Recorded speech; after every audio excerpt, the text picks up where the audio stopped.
राज्यातील सर्व कृषी केंद्र चालक बंधूंनो, आपण येणाऱ्या 1 मे पासून आपली एक नवीन लढाई लिंकिंगच्या संदर्भामध्ये सुरू करतो आहे।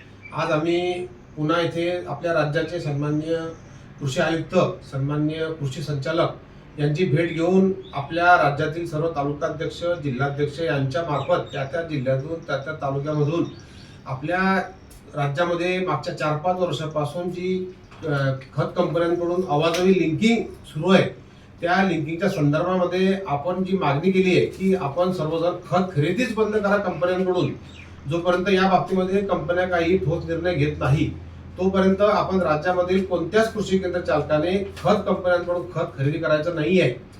प्रत्येकाने आपापली कृषी केंद्र कंटिन्यू सुरू ठेवायची आहे, त्यामधून खतांची विक्री आमच्या शेतकरी बंधूंना जरूर करायची आहे। मित्रांनो, आपण बघतोय की मागच्या 5-7 वर्षामध्ये राज्यातील शेतकरी हा वेगवेगळ्या कारणांनी जसा त्रस्त आहे, तसंच तो रासायनिक खतांमध्ये होत असलेल्या अवाजवी लिंकिंगमुळे त्रस्त आहे।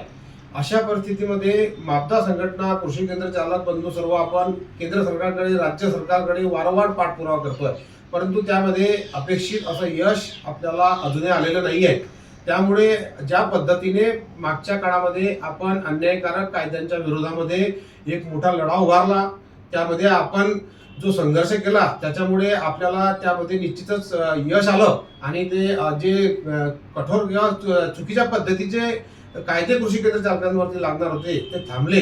त्याच पद्धतीने शेतकरी बंधूंवर होत असलेल्या या अवाजवी लिंकिंगला सुद्धा मित्रांनो आपल्याला थांबवायचं आहे।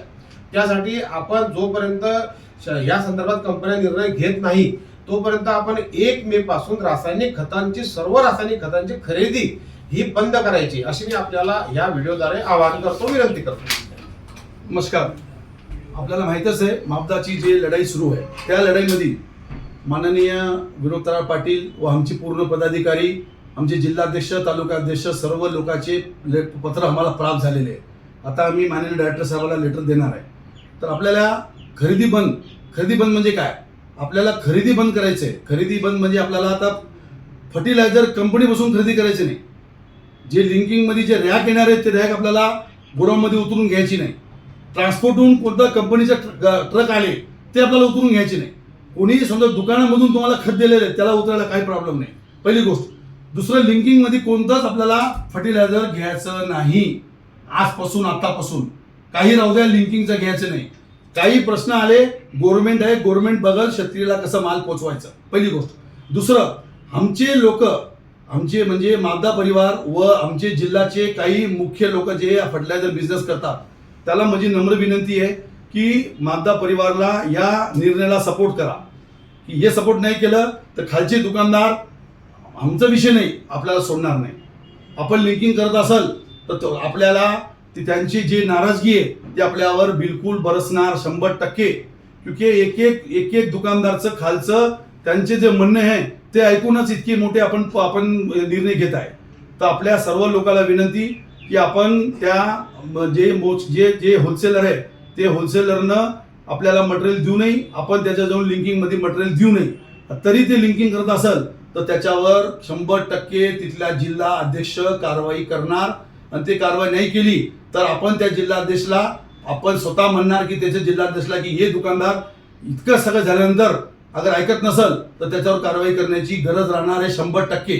आणि त्याच्यासोबत पुढचा व्यवहार आपल्याला कसं करायचं आहे, जे माणूस आश्वासनचे सोलायला तयार नाही, स्वतःचा बिझनेस बघत असेल, शेतकरीचा भला बघत नसेल तर त्याला आपल्याला धडा शिकवायशिवाय राहायचा विषय नाही। हे झालं विषय। आता आपण या लढाईमध्ये आपल्याला माहिती, विनोद भाऊने आपल्याला पूर्ण माहिती कंप्लीट दिलेली आहे। तर मला आपल्या सर्व लोकांना विनंती करतो की या लढाईमध्ये आपण सोबत साथ द्या। पुढची लढाई म्हणजे ही लढाई आपण जिंकली तर आपण सीड, पेस्टिसाइड, मायक्रोन्यूट्रन व बाकीचे जे आपले प्रॉब्लेम आहे त्याच्यावर भी पूर्ण काम चालू आहे। आणि सर्व येणारे वर्षामध्ये आपण मॅक्झिमम आपल्याला मॅक्झिमम चीजावर यश भेटल। अगर यश नाही भेटलं तर आपल्याला अखेरीला कोर्टला जावं लागेल। तर बिलकुल कोर्टची भी आमची तयारी सुरू झालेली आहे।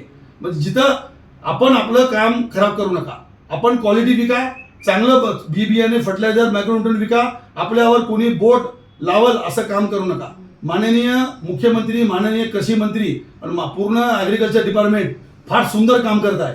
त्यांना आपली तिथं जाऊन आमची गर्दन झुकवायचं काम करू नका, हे आपल्याला या प्रसंगी मी विनंती करतो। धन्यवाद।